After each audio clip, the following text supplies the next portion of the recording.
Nasreddin ay isang Seljuk satirical Sufi namatay noong 13th century sa Aksehen malapit sa Konya. Siya ay binansagan bilang isang populist philosopher at matalino tao. Nakilala siya bilang isang kaibigan ng mga nakakatawang.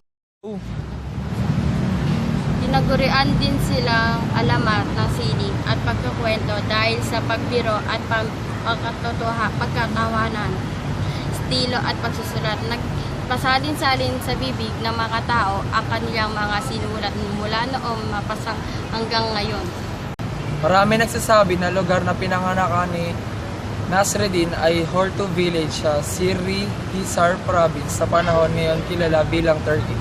Namatay siya noong 1275 o 1285 CE.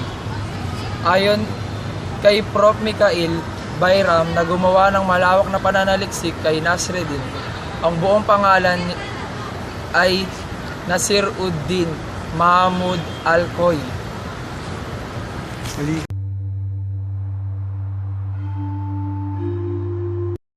Alam ba ninyo ang aking sasabihin?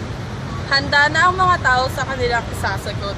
At ang kalahati ay nagsabi ng hindi at ang kalahati ay oo.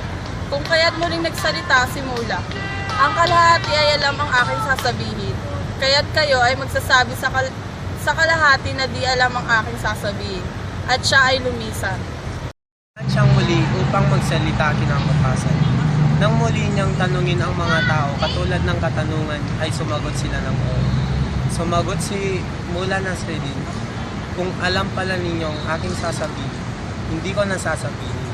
Hindi ko nasasayangin ang maraming oras niyo. Muli siyang umalis.